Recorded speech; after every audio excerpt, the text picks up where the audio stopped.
This is the OMG Book Show with William O'Day, episode number 14. Welcome to the OMG Book Show, where it's all about taking you into the brains of fantastic authors. No scalpels required. It's more than an interview, it's an experience. And now, your host, William O'Day. Hello, everybody, and welcome to the show today. Thank you for joining me. We are going to do something different today. Usually, if you've heard any one of the previous episodes of this show, you'll know that this show is generally about interviewing authors, writers who write, who create, who come up with in their magnificent brains amazing stories that make you, me, and everyone around, or at least some of us, think, say, or shout OMG. Right? That's the idea, OMG books, and the OMG people who write them. But today is a little different. We will not be having an interview with an author today. What we're going to do is something that I wanted to do. Wait. That's the sound of a car screeching to a halt. Let's back up a little bit. In reverse. That sounded a bit like the Fred Flintstone's little thing where they put their feet out the bottom and run. I think it sounded something like that. Oh, no, that was the George Jetson little spaceship that he would ride in. Anyway, I'm not like that awesome guy on Police Academy who could do like 1,000 different voices perfectly. I can do like 3. And clearly George Jetson's ship is not one of them. So anyway, when I started this whole podcast adventure, I had kind of 3 big ideas that I was really interested in trying out. One is this show, which you may or may not have already listened to some episodes. That is interviewing the authors, as mentioned. 2 was I wanted to have an outlet for audio versions, audiobooks essentially, of my books. And, there's 2 methods to do that, generally speaking. One is I could go to Audible or one of the other vendors like that and pay to create audiobook versions of my books. However, that is buku expensive. Lots and lots of money, which I don't really have, and at least have to dedicate to that purpose right now. And from everything I've read and from other authors that I know, the return on investment for audiobooks, because the expense is so high, is in the years, unless it strikes big and you get lucky. So then another idea I thought was, well, why don't I just have a podcast where I just read my books, and I can read my stories and, get them out there to people and you guys can enjoy them for free. And, I wouldn't be paying all that much. There's definitely expenses involved with, hosting the podcast and spending the time to do it and everything, but it wouldn't be that ginormous chunk of change that an audio book, done by a professional narrator would entail. So I thought, well, that would be cool. And then, okay, I'll go ahead and tell you the third one, which I haven't taken any action on yet, but I may in the future because I like the idea.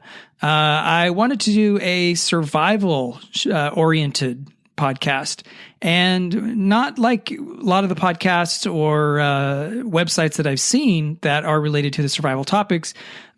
So many of those, at least in my experience, are about like, you have to have the biggest gun and the biggest bullets and a house surrounded by concertina wire and, like fortifications in your yard and gold bullion buried in your backyard. That was kind of the approach. And not that all of those are horrible. I mean, it's probably not terrible to have at least some portion of some of those.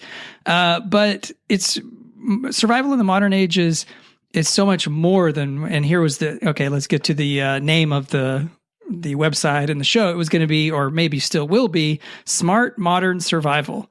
Because survival in the modern day is not just about the crazy, it's not crazy necessarily, but the myopic, that's the adjective I'm looking for.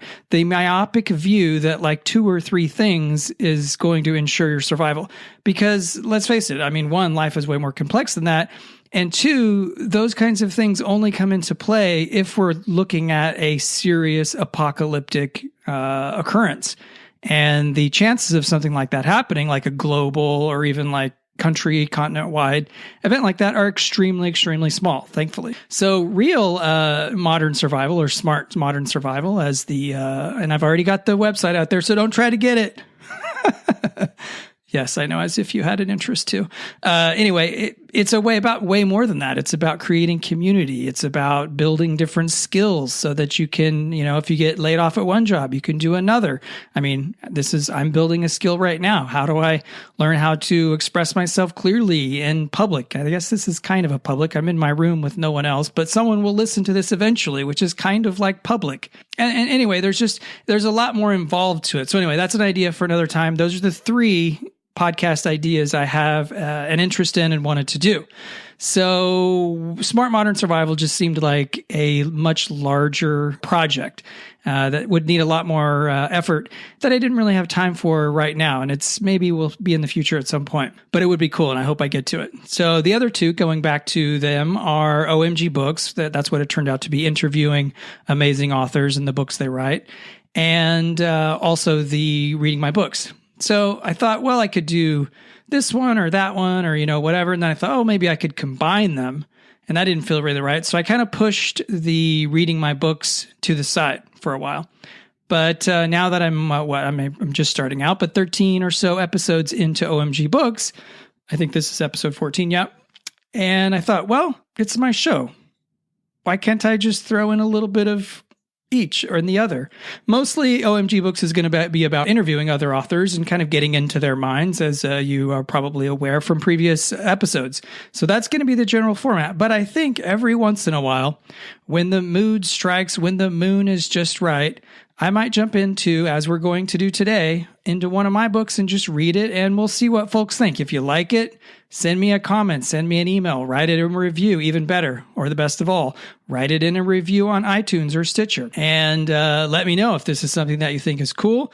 I'm not a professional narrator, so it's not going to sound like James Earl Jones. Not that that did necessarily, but it won't sound like that. And there'll probably be some mistakes, and the voice characterizations might not be as perfect as they could be. However, the upside is that the story will be available for your listening for free on this podcast.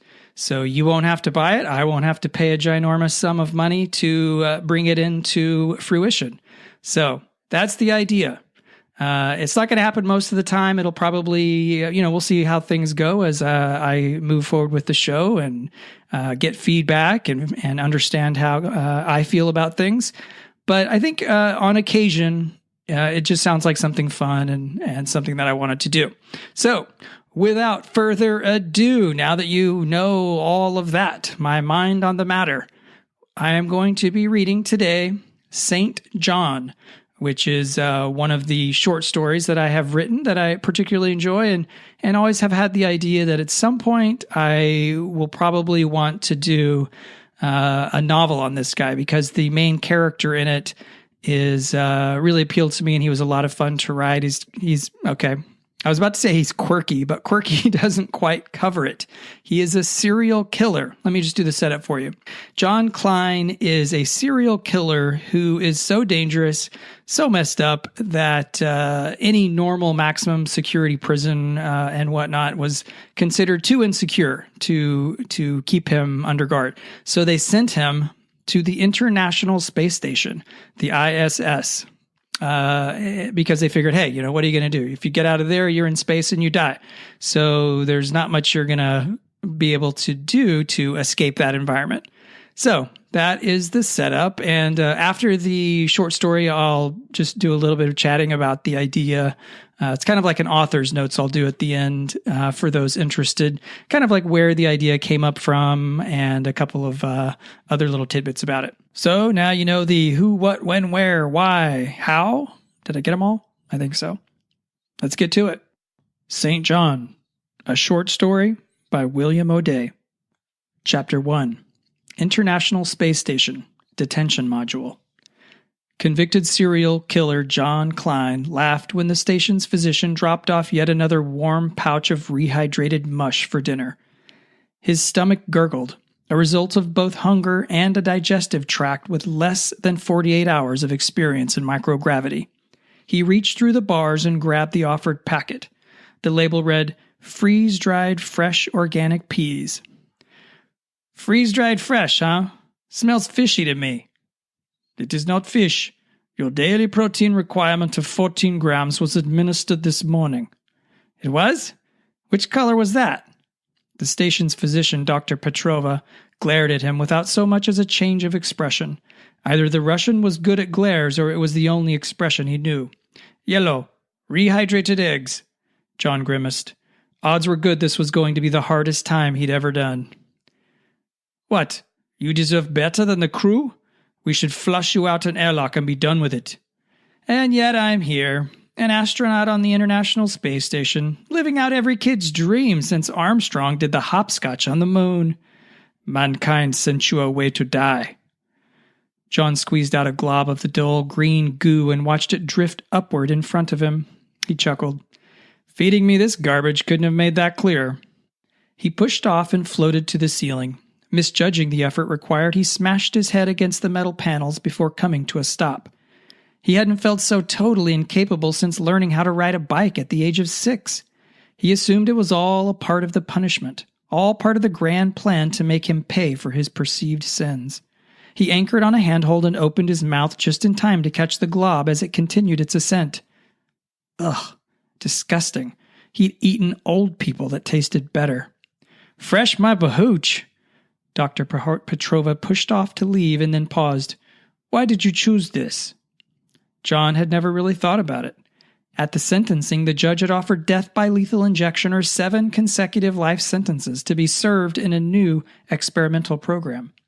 The program had emphatically not been explained at the time, but there was never any hesitation because if door number 1 was the end, then anything behind door number 2 had to be better. He looked up at the stern Russian who was now upside down and below him. What can I say? I'm a people person. Dr. Petrova snarled, an amazing feat considering his expression again didn't change. He pushed through the bulkhead and left the detention module. And I'll take steak and eggs for breakfast tomorrow. A tiny bottle of Tabasco wouldn't hurt. The doctor didn't respond. John sealed the pouch and attached it to a clip on the wall. Maybe it would taste better if he was hungrier. That hadn't made a difference yet, but maybe he hadn't gotten hungry enough. The problem was that it was hard to get hungry. His 6x6x10 cell didn't offer much room to move. Besides that, microgravity made push-ups a pointless exercise. Using handholds and childishly awkward contortions, he managed to spin around and face the round porthole window. The deep blackness of space glittered with pinpoint lights, billions of them, more. He hoped there truly was intelligent life out there because there was certainly not any on the blue planet below. He was about to have another go at that pouch when one pinpoint in particular caught his attention. Unlike the rest, it moved. Not in a lateral way like from point A to point B, but it got bigger, noticeably bigger. John stared, wondering what kind of star might do that. A supernova, maybe? Were they all about to get wiped off the galactic map by the death of a dying neighbor? The velvet black shimmered, like a silk scarf billowing in a gentle breeze. The porthole blinded him with a flash of light. It faded back into darkness, and his jaw would have dropped were it not for the lack of appreciable gravity. A giant mother-honkin' spaceship blotted out the sky, or space, or whatever the entirety of out there was called up here. Chapter 2. The enormous craft was like nothing John had ever seen before. It reminded him of the creatures in those nature documentaries about the ocean. It looked like the love child of an octopus and a lobster. All black, the hard light of the sun showed flowing curves chopped short by jagged edges. It was hard to judge distance in the vast emptiness of space, but John guessed that it was at least as big as the one-stoplight town where he grew up in Nebraska. John watched as the object drew closer. Small peaks that looked like thorns soon resolved into immense structures as big as skyscrapers. One swept by the window, blotting out the view. An instant later, the detention cell lurched sideways. The far wall jumped over and smashed into his shoulder. The shriek of rending metal sent a shiver down his spine. He covered up as another wall wheeled around and slammed into his chest. Wow-wah! Wow-wah! An emergency siren screamed. The soft yellow glow of the cabin lights flickered and shut off. A domed light in the ceiling flashed red. He scrambled back to the window and gasped as a long arm of the space station tore free and spun gracefully away. The station's comms sounded. This is Commander Lewis. We have a Level 1 emergency. Hull integrity has been compromised. All crew prepare for emergency evacuation. This is not a drill, I repeat. This is... The station shuddered, and a deafening screech cut the message short. The walls of the detention module crumpled and shifted, the perfect right angles of the corners giving way to distorted fractures. The bars at the front of the cage bent. The corner at the top pulled away from the frame, creating a small opening. A high-pitched hissing grew louder. Dr. Petrova appeared at the bulkhead, his face white except for the gash on his forehead. Small globules of blood separated and drifted into the air. John's stomach turned in that frenzied way it always did when the blood started to flow. He pulled to the front of the cage and yanked on the deformed bars in the corner. They were loose, but didn't give way. "So, Doc, you gonna get me out of here?" Dr. Petrova looked confused. "We're abandoning the station. Commander Lewis has ordered me to retrieve you." "Great, let's get going." Dr. Petrova wiped at the gushing wound on his head. He stared into John's eyes. John could see the mental calculations whirring behind the light blue irises. He saw the decision even before the body reacted. The muscles in the doctor's jaw clenched. He shook his head. "I cannot do that." "Don't leave me here to die, Doc." Dr. Petrova pulled the bulkhead door closed and spun the wheel to seal it shut. He looked through the small glass window in the door, his expression heavy with guilt. People were such suckers, such bleeding hearts. At least they were when John got to them. Still, John did his best to look terrified and abandoned. He gripped the bars and screamed. Another violent shudder ripped through the station. The module on the other side of the sealed bulkhead shook. A huge black hunk of metal tore through the wall behind the door. John watched with rapt attention. The room tore in half, and the yawning blackness of space appeared behind Dr. Petrova. His face went pale and glistened like an ice cube. John had never seen life drain from the eyes so quickly. A chromed panel spun through the vacuum and hit the frozen doctor's chest. His body shattered into a million pieces. The shards exploded and drifted apart, leaving nothing where a living human being had been just a moment ago. John never knew space could be so inspirational. His own lack of imagination was almost humbling.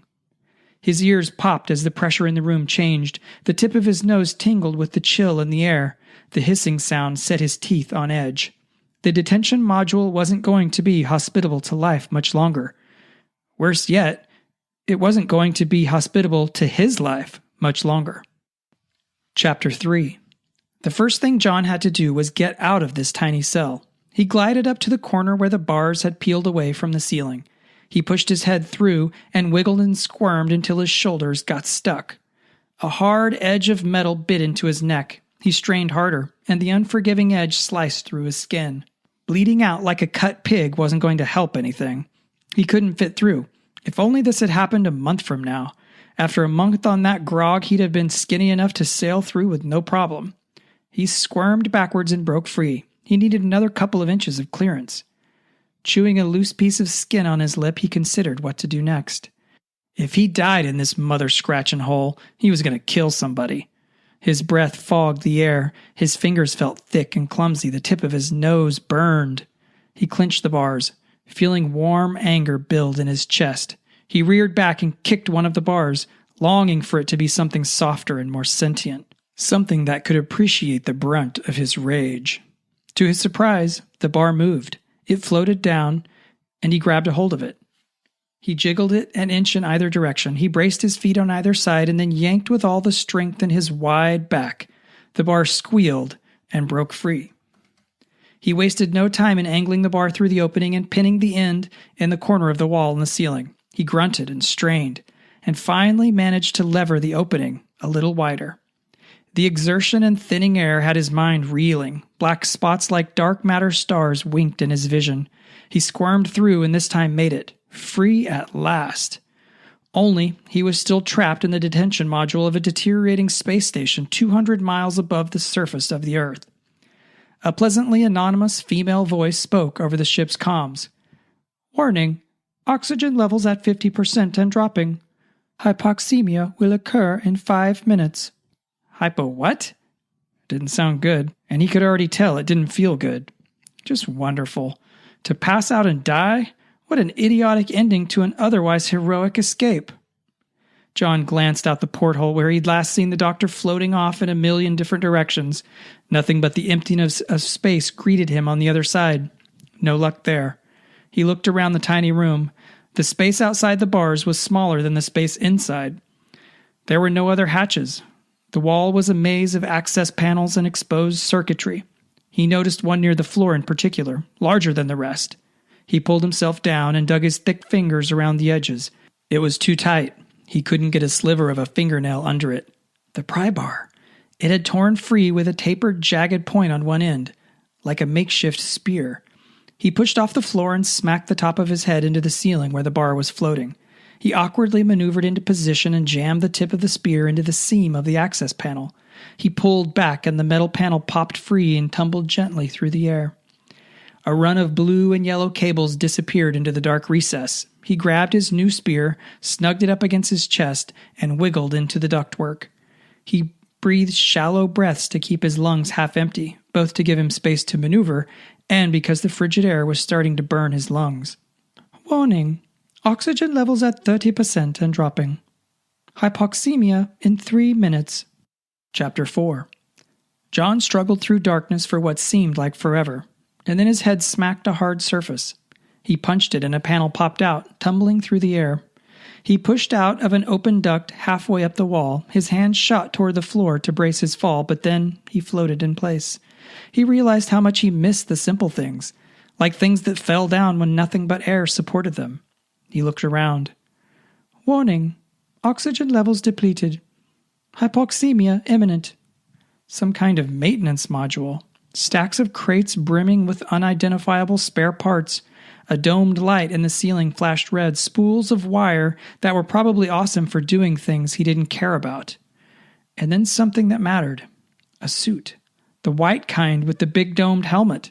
His chest rose and fell in rapid, empty exertion. Cold sweat beaded and cracked from his brow. His heart thundered in his ears. He shimmied into the pants half, then up through the torso with the boxy pack attached. His breath formed crystals that spun lazily away from his lips. How did they do it when they suited him up before? John retraced the memory. He lowered the helmet over his head and fumbled with the clasp. His fingers could barely curl. His hands were a deep blue. He attached the gloves and sucked in a breath that wouldn't come, like the air inside the suit was empty. How the goat fornicator did he turn on the air in this thing? The black spots in his vision had grown and were now a connected field with shrinking spots of color. He punched a panel of buttons on the suit's right forearm.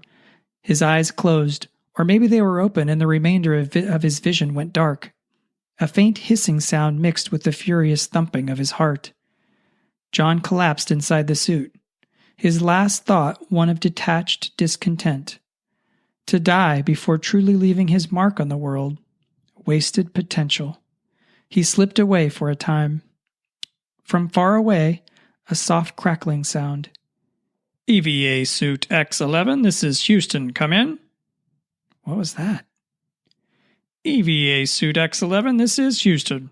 We are receiving biometrics telemetry. Commander Lewis, are you there? The thumping of the world slowly receded and John opened his eyes, or else the color in his vision drove away the darkness. EVA Suit X11, this is... Hello? Can you hear me? A cheer crackled through the suit's comms.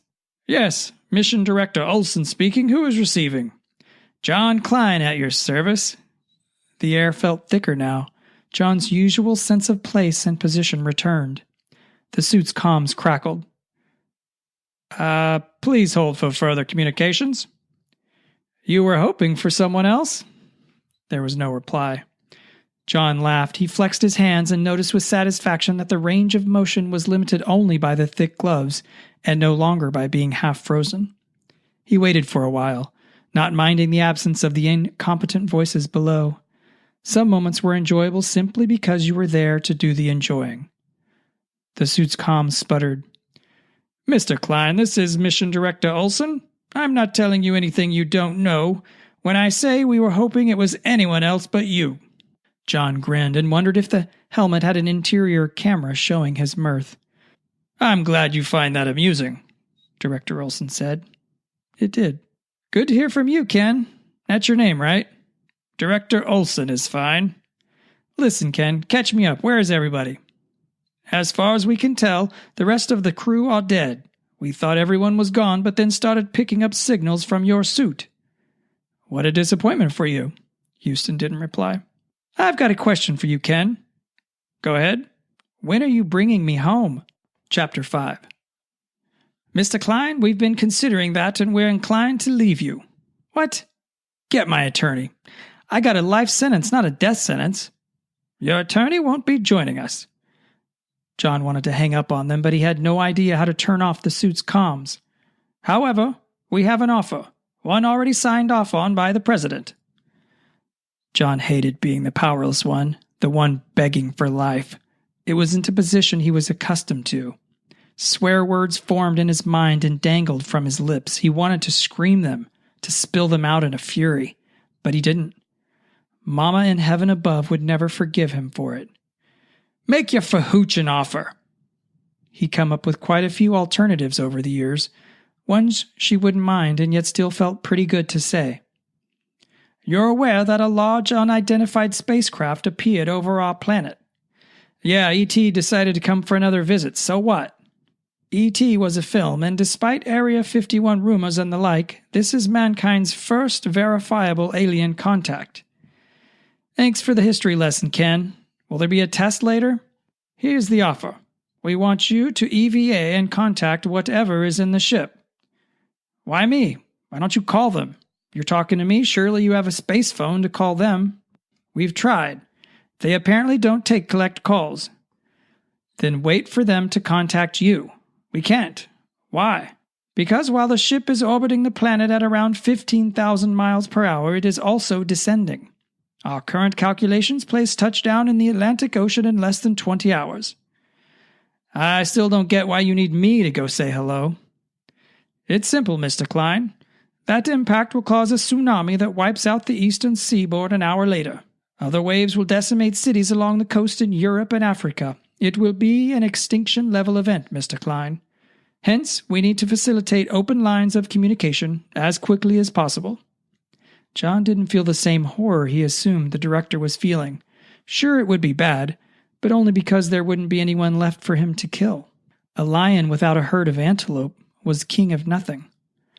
John thought about it. To say he was in a novel position wouldn't have made a short story of the situation. Let me get this straight. You want me, a convicted killer, to save humanity? You weren't our first choice. Give me a minute while I savor the irony. We don't have a minute to waste, Mr. Klein. John chewed at the dead skin peeling off his lips. He could try, but what if he died? Was he going to die trying to help them? They who sent him up here to rot in the first place? No thanks, the director continued. And if by some malignant stroke of genetics the survival of humanity doesn't sway you to action, you might also like to know that your suit will run out of air in less than 7 hours. Chapter 6. John marveled at how light the crate of diagnostic equipment seemed to be. It was hard to get moving, and then to stop once it was moving. But nudging it along was easy, almost like guiding cattle into the chute. He'd had to do a tethered EVA to another section of the destroyed space station to retrieve the cargo. What would have taken a real astronaut less than an hour took him almost 4. Half that time had been forced stops while he choked down the heaving contents of his stomach. Now tethered to a crumpled buttress outside, he stared across the long lattice beam, to the end wedged into the black skin of the alien spaceship. He verified that the makeshift spear was securely strapped to his back. He consciously refused to look down. It wasn't like in the movies, like you weren't supposed to look down because you'd be afraid of going splat at the bottom. No, this was a whole other thing. The land was really far down, and if you fell, you wouldn't make it there anyway. You'd burn up in a small flare of atmospheric indifference. The suit has 3 hours of air left, Mr. Klein. You need to get going. Get off my mother's scratching back, Ken. I'm sorry, I don't mean to elevate your stress response. You? Make me stressed? I think you have the dynamic on its head. Your biometrics are showing, John tuned him out. The mission was simple, in theory. Find a way in, Drop off the diagnostics junk so Houston could get a reading on the thing. Give them some chance of establishing communication. Then they'd give him the entry code to the sole remaining evacuation pod. He'd have to wait there a couple of weeks while they worked up a mission to get him home. And then, a full pardon. Total freedom. Freedom to continue his life as before. The life he was born to live. A life that took lives. Excitement clawed at his belly, a racing euphoria that found its outlet in the dying moments of another. He didn't believe them at first. What was to stop them from leaving him up there to die, or throwing him in prison once he returned to the surface? Only after his attorney got involved and guaranteed the deal did he decide to go for it. After all, why not? It was a door number 1 and door number 2 situation. "I'm going," he said. "Acknowledged." He crossed the beam with the diagnostics array on a tether floating behind, the thick gloves making every hold a precarious advance. He refused to consider what might happen if he missed just once. After a slow approach that seemed to take forever, his hand reached forward and contacted not metal, but the black exterior of the alien ship. It was spongy. He pushed in and his glove disappeared up to the elbow. Weird. He pulled back and his arm didn't budge. It kept going, deeper, up to the shoulder. He slammed his other hand forward to push back and succeeded only in burying it as well. The surface touched his glass dome helmet and it parted like the mouth of a leech. John sensed a gentle, undulating movement, like he was being born into a second life, a life with new possibilities and a new destiny. And yet, he was still the same old John. The void opened and he eased onto what appeared to be a floor of an immense tunnel. The helmet's LED lights shone as he looked around. It was like no tunnel he'd ever seen, not cut from stone or blown clear with dynamite. This was curved and flowing. Like the outside, the broad strokes of complexity cascaded into detail that seemed to always be one level finer than his eyes could discern. He shined the headlamps into the distance, to where a curve ended the view. A shadow moved. A spiny shadow. Chapter 7. John jumped and landed on his feet, and then realized that landing on his feet was the oddest thing he'd felt since jumping and not landing on them. There was gravity here. Not quite like Earth, but similar.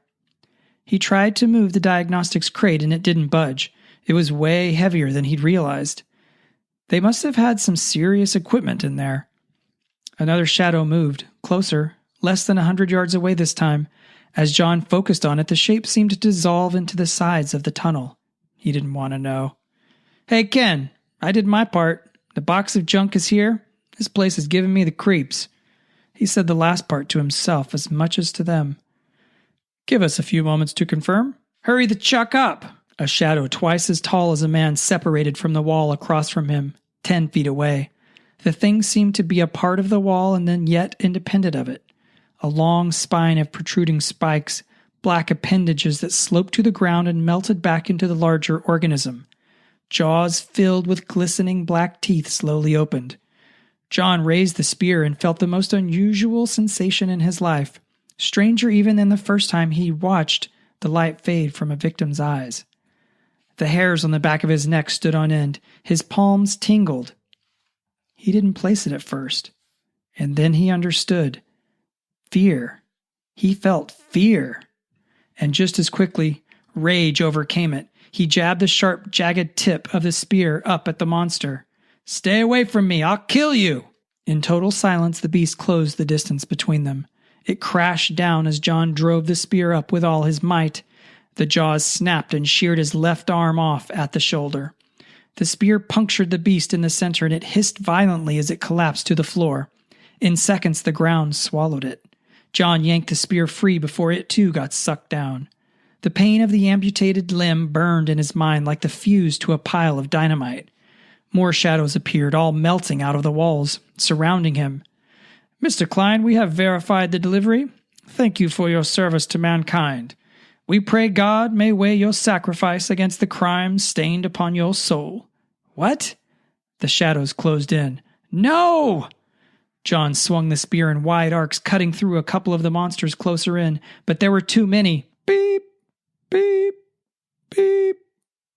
John turned and saw a red digital counter on the diagnostics crate. 3, 2, the shadows swept over him. 1. A blinding light separated the atoms of his body, as it did the atoms of the aliens and their ship. The selfless sacrifice of St. John would be remembered for 1,000 years. He, of most noble heart. He, the savior of mankind. The end. All right. Well, I hope you enjoyed my first narration of a story. That was a lot of fun to do, and I think I did a pretty good job. You know, we got a grade on a curve here because I'm new to this, but I do think if you were paying close attention, you may have noticed that the good Dr. Petrova, the Russian cosmonaut doctor there at the beginning, his accent sounded more German, maybe. And I was just listening to it, going back over it, and it didn't actually sound very Russian to me. But whatever, it sounded foreign, so hey, it gave it some characterization. I'll get better over time. You would have thought I would have been better with the Russian accent after practicing that in the translations with Tim Tigner a few episodes ago. But clearly, I need some more work, so I'll do that. But I hope you enjoyed that. It was fun to go through. I hadn't actually read that story in quite some time since I wrote it, I don't know, even a couple of years ago now. But I really liked that character, John Klein. He is, I think he could make a fun, also grotesque and morbid and terrible, but as an author, a fun character to write just because he is so twisted. I find as a writer, there are different things that make writing fun. One could be like big set piece scenes, something that's just visually very cool, cinematic. I come from having a 15-year career in visual effects in Hollywood doing blockbuster movies. And so it's, for me, my brain, whenever I think about a scene or want to think about, creating an exciting event, does tend to, come up with like a Michael Bay, like giant transformer robots blasting through the city, trying to save humanity while also destroying it, that kind of thing. But another fun thing that can come up in the writing are interactions between people, because that's where conflict and, the interpersonal relations can come up, and how people relate to each other while also pursuing their own agendas. That can bring up a lot of interest and entertainment as the writer. And then, as mentioned with John, if the character, him or her or itself, is just weird or twisted in some way, because it's an interesting sort of mental exercise to get into the mind space of that character and then react to scenes in the world and what's happening in the story from that character's point of view. That can be a lot of fun to do. So I think, and just the idea that you would have a serial killer and who actually eats people. I had forgotten that was part of his character bio there. Yeah, he's messed up. But who also has this sense of like deep love and respect for his mother. And insofar, that goes so far as he will never cuss. That's part of his kind of character makeup, is he's made up silly words to express the anger that he feels sometimes, instead of using like more common words we're all familiar with. Anyway, so maybe at some point in the future, I don't know if that would take a novel to explore. Certainly there'd have to be bigger things going on, but certainly a novella, or maybe even a couple of kind of the exploits of John Klein. And of course, we would have to come up with who was on the other side of that equation, not just the victims, of course, that he would inevitably encounter, but the people on the good side, the moral side of the compass, the people who pursued him to try to stop him from doing the things that he felt was right for him to do. So anyway, that might be coming up in the future sometime. We'll have to see. Anyway, so that is St. John. I hope you enjoyed it. I enjoyed reading it and kind of jumping back into that little story world.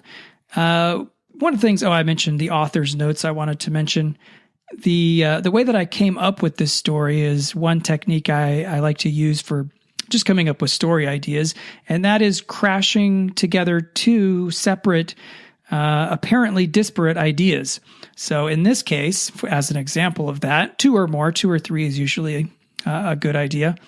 But for this one, I had the idea of smashing together Die Hard, the movie, with John McClane, which John Klein, the character, obviously that name is a direct sort of descendant from it. And then also smashing that together with Alien, which you probably have seen as well, of course, and that's kind of the inspiration for the inside of the alien spaceship and the creatures themselves.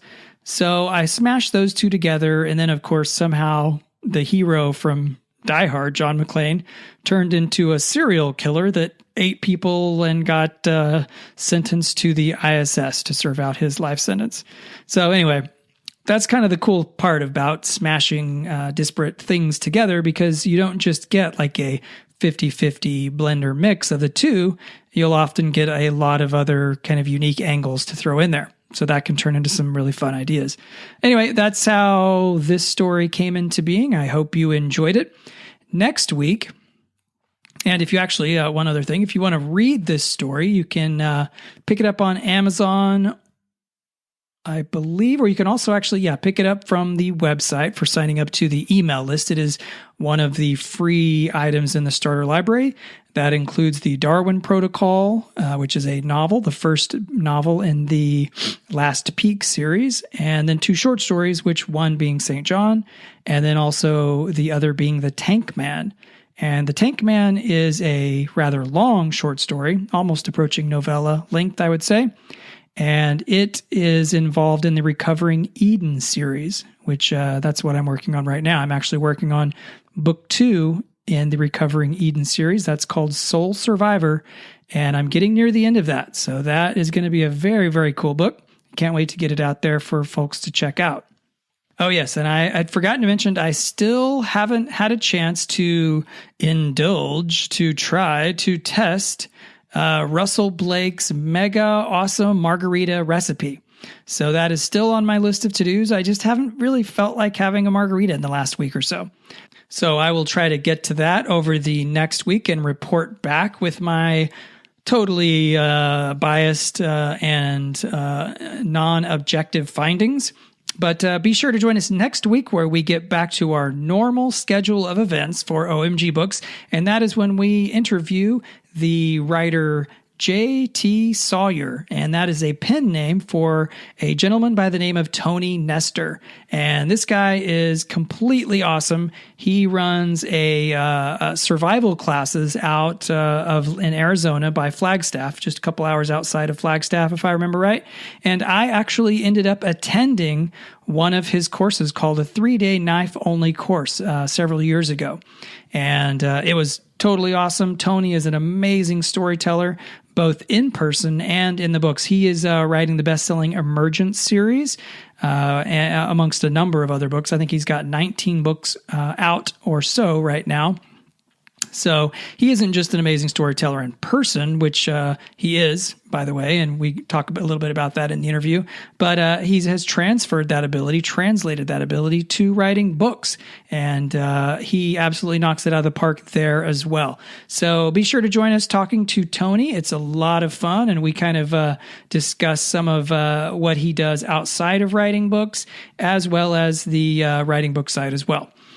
That's it for today. If you would like to be sure to never miss a show and always have them immediately available on your device of choice, you can subscribe by going to www.williamodea.com/iTunes. And if you enjoyed the show, I would so appreciate a rating and review on iTunes. They both help with store visibility, and they also let other listeners know if this show is something that they might be interested in checking out. And I've made it easy to access both of those by going to the same link on my website, www.williamodea.com/iTunes.